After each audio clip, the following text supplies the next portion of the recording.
बिस्मिल्लाहिर्रहमानिर्रहीम अस्सलाम वालेकुम dear students of six class. Second unit हमने स्टार्ट किया हुआ है ईद उल फितर। और ईद उल फितर का जो राइटिंग स्किल का हमारा पैराग्राफ है इसको हम लोग चेक कर लेते हैं। उन्होंने कहा है read the following narrative paragraph. Following जो नीचे नरेटिव पैराग्राफ दिया गया है, बयानिया पैराग्राफ, इसको उन्होंने कहा है कि पढ़ें। तो पढ़ना है इसको।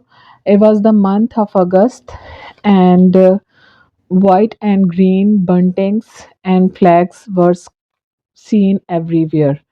Students were excited in school and we were preparing for Independence Day celebrations. I was very excited when I returned home from our school. I shared with my mother that I had taken part in a speech competition which was going to be held on 14th of August in my school. तो जनाब क्या कह रहे हैं कि 14 अगस्त की तैयारियां हो रही थी और जो बोल रहा है यानी कि फ़िलहाल तो आई ही यूज़ किया हुआ है उन्होंने। तो मैं बहुत एक्साइटेड था। और किस लिए एक्साइटेड था कि स्कूल में एक स्पीच कंपटीशन होने वाला था, उसमें मैंने हिस्सा भी लिया था। और जनाब आगे हैं, it was my first speech ever. Several other schools were also invited to take part in our Independence Day activities. तो जश्न आज़ादी की जो एक्टिविटीज़ थी उसमें दूसरे स्कूल भी इनवाइटेड थे और उसने कहा है कि मैं पहली दफ़ा किसी कंपटीशन में हिस्सा ले रहा था। I asked my mother for help in writing the speech. My mother took me to visit my grandfather, who was a retired army officer and had experienced many battles for our country. My grandfather shared very useful information with me. I was really impressed with the stories he shared. After that, he told me how to write my speech in my own words. I promised my grandfather to be a good patriot, and I wrote an amazing speech for which I also won a prize. That day, I promised myself to fight in for my country when needed. तो जनाब उसने क्या कहा है कि मेरे दादा के पास मेरी वालदा मुझे ले गई क्योंकि वो एक रिटायर्ड आर्मी ऑफिसर थे। तो उन्होंने मुझे बताया कि कैसे-कैसे जंगें लड़ी थी उन्होंने। तो उस दिन मुझे बहुत अच्छा लगा और मैंने सोचा कि मैं जब बड़ा हो जाऊँगा या जब मेरे मुल्क को मेरी ज़रूरत होगी तो मैं अपने मुल्क के लिए लड़ूँगा, यानी कि फ़ौजी बनने का सोच लिया उसने, जो भी हिसाब है। तो ये सारा जो पैराग्राफ है इसका मकसद क्या है? ये पैराग्राफ देने का मकसद ये है कि यहाँ पर उन्होंने जो क्वेश्चन आगे दिया है तो वो है write a few paragraph about a time when you met your best friend for the very first time. क्या करना है जी आपने, क्वेश्चन क्या है कि आपने एक पैराग्राफ ऐसा लिखना है जिसमें आप ये बता रहे हैं कि आप अपने बेस्ट फ्रेंड से जब पहली दफ़ा मिले थे तो क्या हुआ था। ठीक है, ये है जनाब। और आगे उन्होंने हिंट दिए हुए हैं। जैसे उन्होंने उन्होंने ये पैराग्राफ इसलिए दिया है कि आप इसको पढ़कर समझ सकें कि हमने पैराग्राफ कैसे बनाना है। तो ये जो आगे उन्होंने हिंट दिए हुए हैं वो ये हैं कि explain exactly where and when it happened. सबसे पहले तो आपने ये एक्सप्लेन करना है कि कहाँ पर आप मिले थे और कब मिले थे।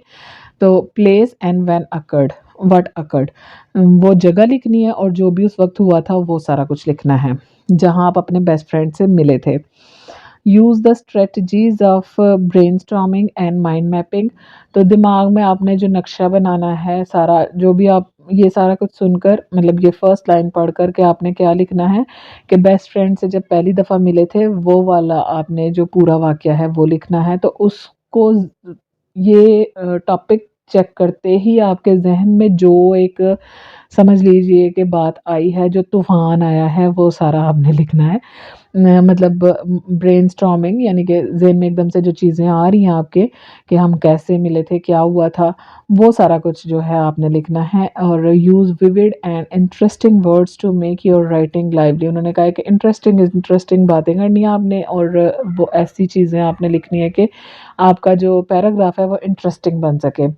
उसके बाद है जनाब use correct capitalisation, punctuation and spelling by using pre writing strategies. तो आपने क्या करना है, उन्होंने कहा है जी आपने कैपिटलाइजेशन सही करनी है, यानी कि जहाँ जहाँ कैपिटल लफ्ज़ लेटर आते हैं वो कैपिटल लिखने हैं। आपने पंक्चुएशन सही करनी है कि जोन जोन सा मार्क जहाँ पे आएगा, जैसे कहीं एक्सक्लेमेशन मार्क आता है, कहीं फुल स्टॉप आता है, कहीं क्वेश्चन मार्क आता है, वो इस तरीके की चीज़ें आपने सही तरीके से लिखनी है, आपने स्पेलिंग सही लिखने हैं।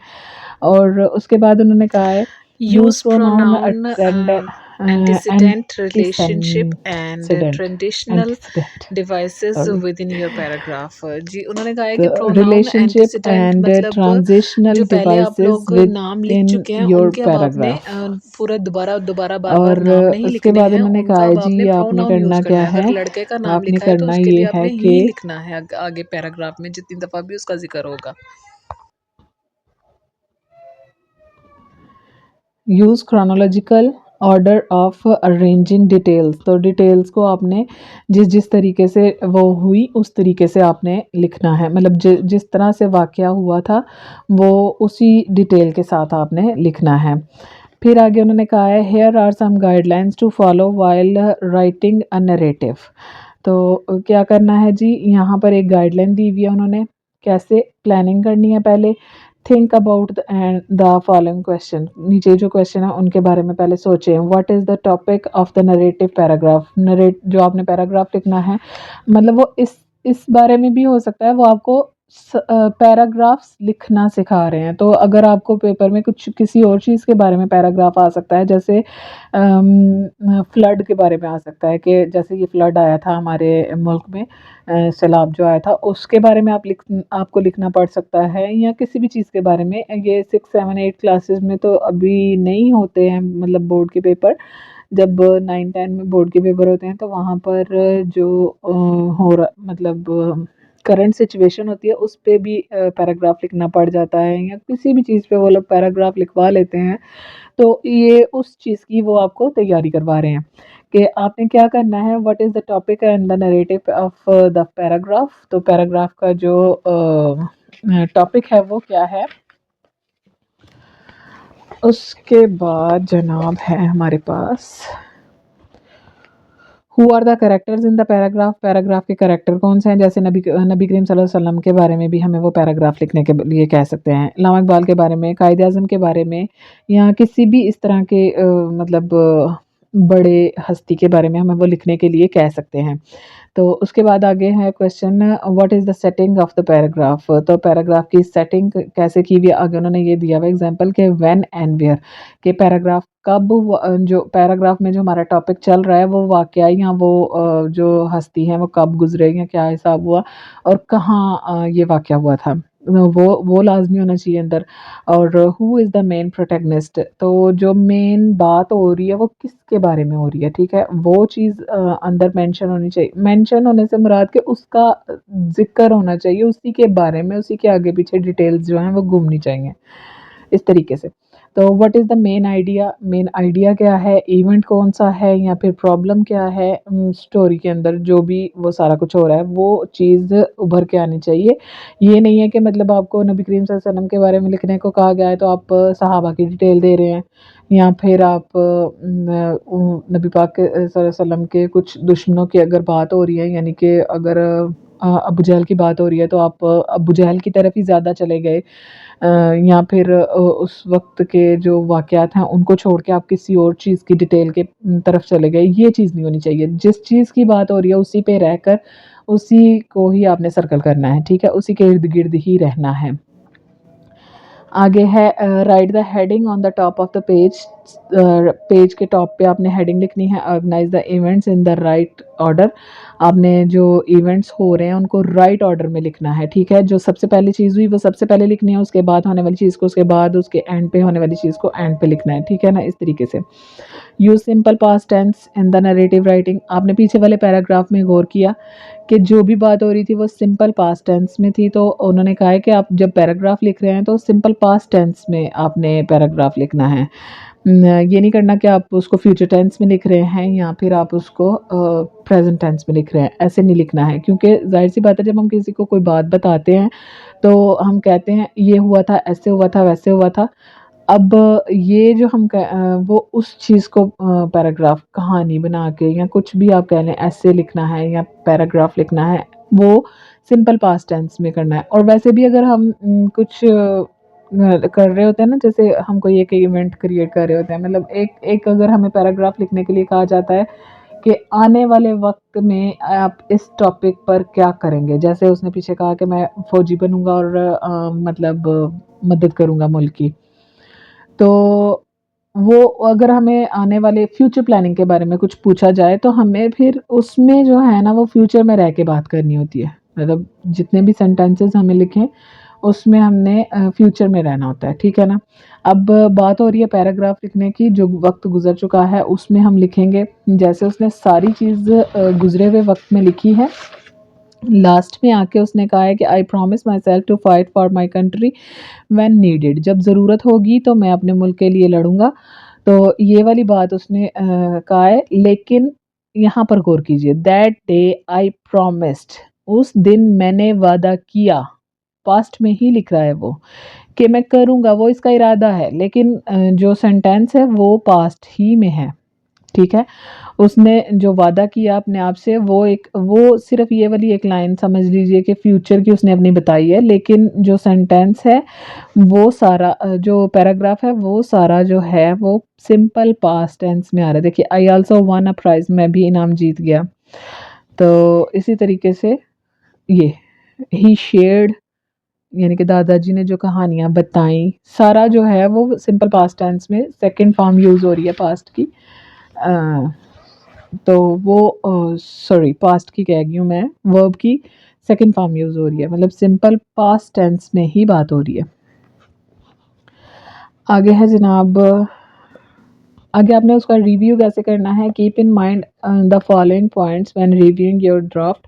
तो जब आप अपने ड्राफ्ट को चेक करें तो आपने ये पॉइंट जो हैं वो अपने माइंड में रखने हैं। क्या? The writing must contain all features, कि राइटिंग जो आपने लिखा है उसमें ये सारे फीचर्स होने चाहिए। क्या फीचर्स हैं? हेडिंग होनी चाहिए, कैरेक्टर्स होने चाहिए, सेटिंग होनी चाहिए, की डिटेल्स होनी चाहिए और मेन आइडिया और एंडिंग होनी चाहिए। जनाब सारा मैं ऊपर आपसे क्लियर कर चुकी हूँ कि आपने उसको प्रॉपर एक हेडिंग देनी है, उसके कैरेक्टर्स के बारे में लिखना है और कैरेक्टर के आसपास ही रहना है, उन्हीं की डिटेल देनी है और जनाब उसका जो मेन आइडिया है पैराग्राफ का वो आपने लिखना है और उसको प्रॉपरली आपने एंड करना है। ये नहीं करना है कि आप एक पैराग्राफ लिख रहे हैं तो उसको आपने सेंटर में ही छोड़ के आगे कोई और बात शुरू कर दी। This is not well. आपने उसका एंड लाज़मी करना है कि ये हुआ, फिर उसके बाद ये हुआ, चलें जी फिनिश। तो आगे है proofread the final draft to check for any errors and make necessary corrections, और आपने उसको दोबारा पढ़ना है कि उसमें कोई किसी किस्म की जो करेक्शन करने की ज़रूरत हो तो वो आपने लाज़मी करनी है, मतलब दोबारा चेक ज़रूर करना है। एक दफ़ा आपने पैराग्राफ लिख लिया, ये नहीं करना कि बस मुश्किल से लिख लिया, दफ़ा करो, अब छोड़ दिया, ये नहीं करना है। आपने उसमें जो भी आपके कुछ स्पेलिंग्स गलत हो सकते हैं, कुछ पंक्चुएशन की गलतियाँ हो सकती हैं, आपने उनको क्लियर करना है। तो इसका जो पैराग्राफ है जो उन्होंने पीछे कहा हमें लिखने के लिए, ये वाला कि अपने बेस्ट फ्रेंड को जब आप मिले थे पहली दफ़ा तो वो आपने लिखना है।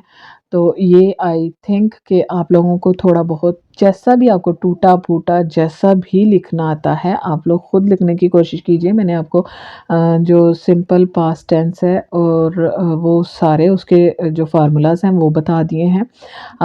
आप उसको उसी टेंस में रहकर लिखने की कोशिश कीजिए। पहले आप उर्दू में एक छोटा-सा सिंपल सा पैराग्राफ बनाइए कि मैं अपने बेस्ट फ्रेंड से कब मिला था, कहाँ मिला था, ठीक है? वो लिखा हो, फिर मुझे वो क्यों अच्छा लगा, उसकी पर्सनैलिटी क्यों पसंद आई, ये इसके बारे में 1-2 लाइन लिखिए। उसके बाद पहले आप उर्दू में ये सारा लिख लीजिए। फिर उसके बाद आप लोगों की दोस्ती कैसे हुई, फिर वो दोस्ती पक्की कैसे हुई, वो कभी आपके काम आया या आई, किस तरीके से काम आया या आई, वो चीज़ लिखिए। फिर आप लोगों की दोस्ती ऐसा-ऐसा कैसे गहरी हो गई और आप लोग बेस्ट फ्रेंड्स बन गए, और ये चीज़ आपने पूरा पहले उर्दू में आप उसको स्ट्रक्च कीजिए, फिर उसके बाद आप उसकी इंग्लिश में ट्रांसलेशन कीजिए और अपने किए हुए काम पर खुश होइए, कि बुक्स पे डिपेंड मत कीजिए। तो ये है हमारी जनाब ईद उल फ़ितर स्टोरी। ईद उल फ़ितर कंप्लीट हो गई। उम्मीद करती हूँ कि आप लोगों को पसंद आई होगी ये वाली वीडियो भी, और पीछे जितनी एक्सरसाइज़ेस हमने एक्सरसाइज़ में जितने क्वेश्चंस हमने किए हैं वो भी। अगर ऐसा है तो आप लोग प्लीज़ मेरे चैनल को सब्सक्राइब कीजिए और दूसरों को भी इनवाइट कीजिए ताकि वो लोग भी मेरे चैनल पर आएँ और उसको सब्सक्राइब करें। मैं आप लोगों की हेल्प करती रहूँगी, आप लोग प्लीज़ मेरी थोड़ी हेल्प कीजिए और मेरे चैनल को सब्सक्राइब कीजिए और बहुत अपना ख़्याल रखिएगा और दिल लगाकर पढ़िएगा। अल्लाह हाफ़िज़।